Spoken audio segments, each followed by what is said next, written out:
随着航空技术的发展，军事航空业的入门门槛越来越高，所需资金和资源也越来越大。很多航空专家预测，未来能拥有强大空中力量的国家越来越少，而航空力量又将主宰战争的走向。大国的空军在未来10年将继续受到关注并得到强劲发展，特别是美国、俄罗斯、中国、以色列和英国将成为世界上空军力量最强大的国家。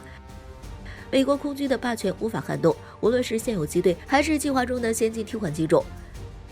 美国空中武装部队分为空军、国民警卫队、海军航空兵和海军陆战队航空兵5个部分。到2030年，这些力量将成为世界上最强大的力量。到2030年，美国空军将拥有187架 F-22猛禽战斗机，此外，他们还拥有178架 F-15C 鹰式战斗机。这些飞机将配备现代化的升级有源相阵控雷达和红外搜索跟踪传感器。空军还将购买约1763架第5代 F-35A 战斗机，他们将逐步取代F-16C 轻型战斗机和 A-10对地攻击机。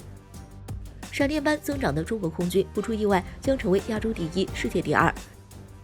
毫无疑问，中国空军正以闪电般的速度增长。尽管飞机数量在减少中，但淘汰的都是老旧战机，先进战机的质量却在提高，包括苏30、歼 11B、歼15、歼16和歼 10C 战斗机。此外，为了与美国和俄罗斯竞争，中国还开发了第5代歼20和歼31。中国的战斗机在航电设备、材料开发、配套导弹等领域优势明显。中国空军还研制了U-20远程运输机，可以飞往世界任何地方。中国也在以U-20为基础开发支援飞机，包括加油机和预警机。面对东中国海和南中国海日益紧张的局势，中国正试图增加飞机数量，以执行包括无人机在内的侦察和观察任务。中国在无人机的领域也取得了突出的成就，其翼龙和彩虹无人机在国际市场上以低价高质取得了巨大的出口成绩。中国目前在航空领域的问题包括航发落后、辅助机队数量不足、缺乏新型、中型运输机、加油机。中国正在努力解决这些问题，但毫无疑问，这是非常巨大的工作。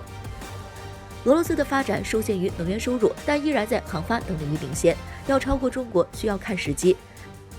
到2030年，俄罗斯空军无法预料的情况很多，要取得更多成就，就还需要看国际环境的变化。在航空领域，俄罗斯正面临着来自中国的强烈竞争。当然，两国在军事合作方面关系不错，但在技术层面，两国的竞争非常激烈。俄罗斯在发动机和气动设计、轰炸机和运输机开发方面依然维持着传统优势，但在雷达等航电设备方面又被中国强烈的反超。在最好的情况下，包括经济复苏、石油和其他原材料价格上涨，以及取消西方制裁，俄罗斯空军的战斗力才可能超过中国，排名世界第2。俄罗斯空军的2个最重要的计划是苏57战斗机项目和 PAK-DA 战略轰炸机项目。苏57为俄罗斯空军提供了 F-22猛禽类似的战斗机，俄罗斯不能依靠旧的米格29和苏27、苏30和苏34，因此必须予以更换。俄空军未来与中国的竞争的关键同样在这2个项目上。在中俄国内文化界，对于苏57和歼20孰优孰劣的争论一直不休。歼20目前公布的产量已达20架，苏57的量产型才刚刚下线。如果未来苏57的产能能超过歼20，新机的改进和质量稳定性也出色，俄军战斗力才能说超过中国。同样 ，PAK-DA 战略轰炸机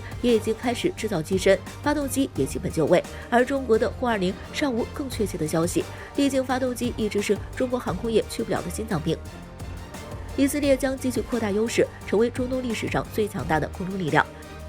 目前，以色列空军拥有58架改型的 F-15A 和 C 战斗机，25架 F-15I 攻击战斗机和312架 F-16多用途战斗机。专家说到2030年，以色列空军将继续成为中东最强大的力量。到时，以色列空军有必要更换 F-15，因为这些飞机的使用寿命超过40年，参加过数次中东战争。以色列目前计划在2021年之前购买2个 F-35中队，然后在接下来的几年中购买第3个中队。该国可能会购买大约200架美国第5代 F-35战斗机，他们将与该国的先进无人机一起协助侦察和观察，压制敌人的防空系统。以色列甚至想获得 F-22战斗机，但随着特朗普下台，此事未必能继续进行。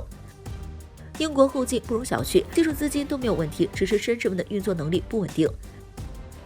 到2030年，英国空军将成为该国历史上最强大的空军。这架英国飞机将由160架先进欧洲战斗机台风组成，它还计划为这架飞机配备巡航导弹。到2030年，还将创建基于 Tyranus 无人机开发的攻击无人机，以支持载人战斗机。服役多年的空军狂风724攻击战斗机将退役，它将由133架 F-35B 联合打击战斗机取代。F-35B 将在英国空军和英国海军服役，并将组成2个伊丽莎白女王号航空母舰和威尔士亲王航空母舰的航空群。最后就是英国宣布的第6代战斗机暴风。目前该计划的概念已经初步成型，由于有劳斯莱斯公司提供发动机保障，该机的研发可行度非常高。虽然依然存在很多不稳定因素，只要英国能完成机队的扩充，它依然是欧洲第1的空中力量。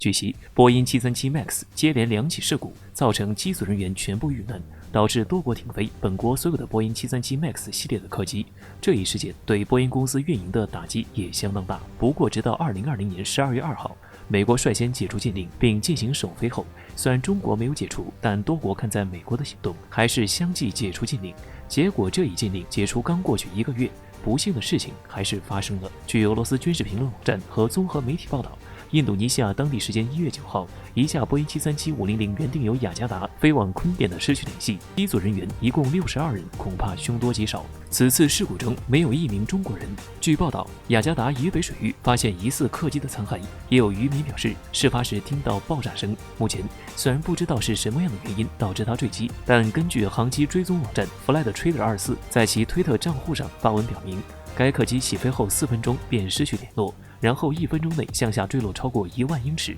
据悉，如果因为降压，在这个过程飞机从高处坠落的话，最高可达3000米。但是波音737-500却是在1分钟内垂直直降3000米，这无疑是恐怖的。除非黑匣子被找到，不然无法得知是怎样的原因导致客机急速下降。另一边，印度尼西亚已经表示，该客机已经未按照既定的航向飞行，至于它要飞往哪里、要干什么，这些都是无从得知的。不过据悉，波音737-500作为波音经典客机系列，中国早在10年前便卖掉了。不过作为经典款，虽然研发时间久远，但还有部分该机型客机仍在飞行。此次事故发生的印度尼西亚便是仍在使用该机型的国家，目前已经服役20多年，是一架历史悠久的客机，因此不排除客机因为年久，机身内部埋下磨损的隐患，成为这次事故的罪魁祸首。现在，虽然波音737 MAX 已经被美国解除禁飞禁令，但是还有许多国家尚未开始对波音737 MAX 的正式启用。在这种情况下，波音737-500的出事，即使不是波音737 MAX， 但波音客机的名声无疑会增加各国人民对波音客机安全性的怀疑。另外，由于波音公司对该机型的事故报告以及后续改进一直不清不楚，因此中国始终坚持波音公司要以实际行动达到实际要求，才解除波音737 MAX 的禁令。所以我国境内是不会有该机型载客，不过海外工作的留学生乘坐飞机时还要多加注意安全。现在波音公司的各机型客机或多或少发生过事故，已经众所周知，每一次飞机事故所造成的伤害无疑是惨重的。先不论公司的打击和损失，对于乘坐该客机的乘客载荷来说，将造成数十甚至上百的家庭的破碎。因此，还是希望波音公司能够正视自身客机的问题，不要为了一时利益急切恢复复飞。